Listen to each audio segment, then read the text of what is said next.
Okay, let's make bolognese. We're going to start off with a hot skillet here.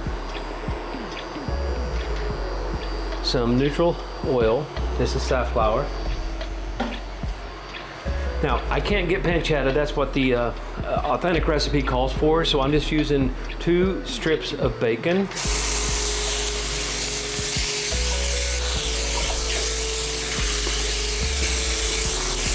Next, we're going to go in with 1 white onion.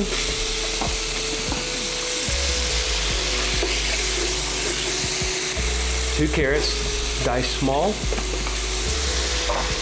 2 stalks of celery for our classic mirepoix. This dish is a super easy,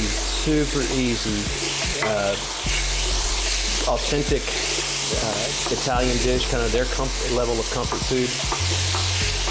It's not your typical heavy, very light. Now, when we saute these vegetables, what we're really looking for, we're not adding our garlic just yet because we want these to kind of soften and kind of start releasing some of that natural sweetness. And they will, by the time this is finished, they will be almost completely cooked away.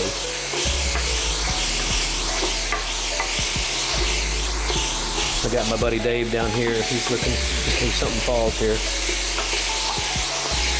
He would be disappointed with a carrot, though, I must add. Okay, now we're going to go in with 5 cloves of garlic that are diced up. Just let those get started cooking because they will cook fast. Okay, then we're going in with 2 tablespoons of tomato paste. We're going to let that start cooking. Now, on this recipe, I use white wine, a dry white wine, and it doesn't have to be real expensive, just something that's on sale at your grocery store.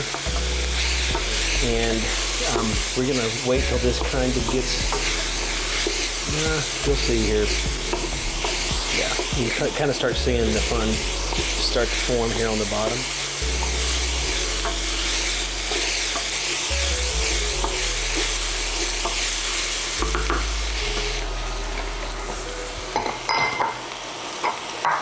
We can go ahead and add some salt and pepper at this point as well. About 2 teaspoons.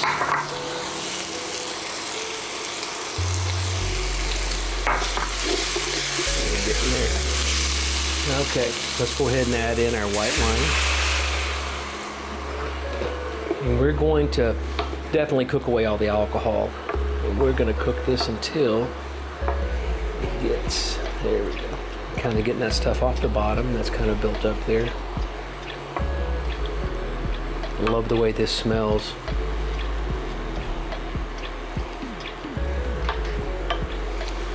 Okay, next thing we're going to be adding is a cup of chicken stock.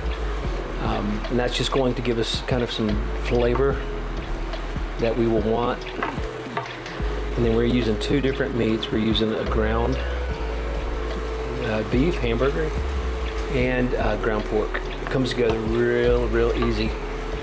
And we will taste again for salt and pepper. Yeah, we're getting close here now. You can just smell it as it starts to cook away some of that alcohol, and you'll start seeing it. You see how it's bubbling there in the center? That's what we want.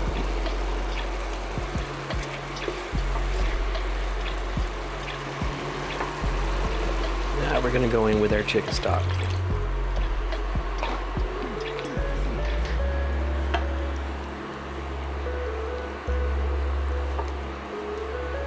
Let that kind of come up to temperature.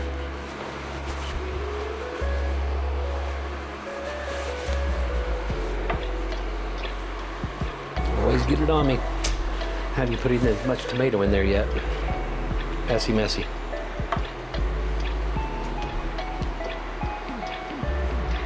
Now we're just going to add in our beef and our pork.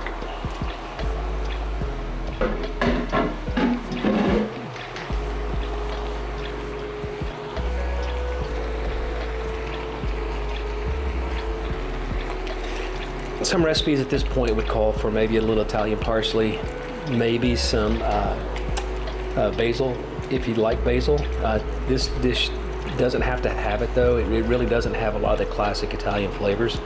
Only thing that we have left to add is our red pepper flakes. This is going to give us a little bit of a bite. And then the 28-ounce can of crushed tomatoes. And then this is going to just simmer until it's time to serve. And it's actually best, I use this as a base for my lasagna. I do a bechamel lasagna, which is more of a traditional classic lasagna. It's really, really good. I'll make that for you coming up here. The other thing that I can use this for is just with a pasta. And what you'd want on this is a big-bodied pasta, like a pappardelle, something that's big because this is a real hearty sauce, and it's going to need a bigger pasta to support it. In other words, I wouldn't do it with a spaghetti typically. If you're in a pinch, you could. It wouldn't really matter. And our goal here is not necessarily to just get this all brown, because it's not going to brown, it's going to cook. It's going to braise in this liquid.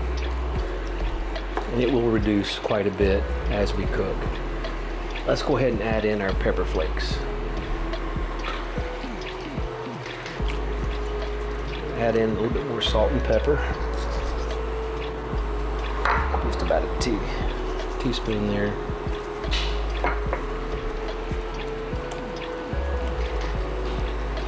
The recipe for this will be in the description. If you like the content, guys, you would really help me. Subscribe, like it, share it. Getting the channel off the ground it's a lot of work. It's very daunting, to say the least. Not sure if I'm good at it yet, but gonna definitely give it a try.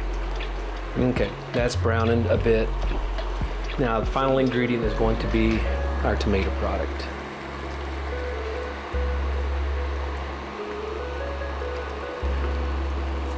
Maybe a little bit of water.